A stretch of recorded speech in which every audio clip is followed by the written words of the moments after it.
குருவடிகளே சரணம். Hello friends and viewers, எல்லாருக்கும் வணக்கம். மகான் திருமூலர் அவர்கள் அருள் செய்த திருமந்திரம் பாடல்களில் 3ஆம் தந்திரத்தில் மகிமா என்ற தலைப்பில் சொல்லப்பட்டிருக்கும் பாடல்களும் அதற்கான விளக்கமும் பார்க்க போறோம். மகிமா அப்படின்னா பருமை, உடைமை அப்படின்னு அர்த்தம். பாடல் 676. திருவருளால் மகிமா கைகூடும், மெய்ப்பொருள் சொல்லிய மெல்லியலாளுடன் தற்பொருள் ஆகிய தத்துவம் கூடிட கைப்பொருள் ஆக கலந்திடும் ஓர் ஆண்டின் மைப்பொருள் ஆகும் மகிமாவது ஆகுமே. விந்து வடிவமான சக்தியும் நாத வடிவமான சிவமும் கூட மகிமா கைகூட பெறும். மெல்லியலால் அப்படின்னா மென்மையான இயல்புடைய சக்தி, பொருளாகிய தத்துவம் அப்படின்னா தத் என்று சொல்லப்படும் சிவம், கைப்பொருள் அப்படின்னா உள்ளங்கையில் உள்ள பொருள், வெளிப்பட்ட பொருள் அப்படின்னு சொல்லலாம். மைப்பொருள் அப்படின்னா மறைந்த பொருள். மெய்யான ஞானத்தை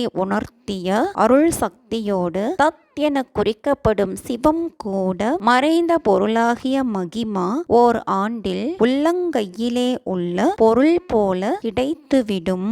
பாடல் 677. கால தத்துவம் கட்டுப்படுத்தாது ஆகின்ற கால் ஒளியாவது கண்டபின் போகின்ற காலங்கள் போவதும் இல்லையாம். மேனின்ற காலங்கள் வெளியுற நின்ற பின் தானின்ற காலங்கள் தன் வழி ஆகுமே.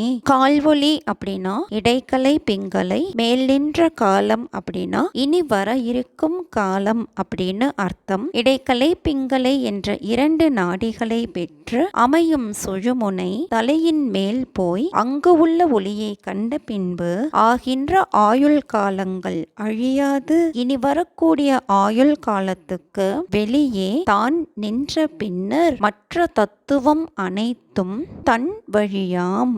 பாடல் 678. மகிமா பெற்றவன் வழி உலகம் இயங்கும், தன் வழியாக தழைத்திடு ஞானமும் தன் வழியாக தலைத்திடும் வையகம், தன் வழியாக தழைத்த பொருளெல்லாம் தன் வழி தன்னருளாகி நின்றானே. தழைத்த அப்படின்னா செழுமையுற்ற, மகிமா என்னும் சித்தி பெற்றவன் வாயிலாக ஞானம் தழைத்திடும் அவன் வாயிலாக உலகம் துயர் நீங்கி செழுமை அடையும். அவ்வாறு தன் வாயிலாக செழுமை பெற்ற பொருள் எல்லாம் தன்வயப்பட்டு நிற்க அவன் சிவனருள் வசப்பட்டு நிற்பான். என்ன ஃப்ரெண்ட்ஸ், பாடல்களும் விளக்கமும் உங்களுக்கும் தெளிவா புரிஞ்சிருக்கும்னு நினைக்கிறேன். மீண்டும் பிரார்த்தி என்ற தலைப்பில் சொல்லப்பட்டிருக்கும் பாடல்களும் அதற்கான விளக்கமும் பற்றின வீடியோல சந்திக்கலாம். தேங்க்யூ.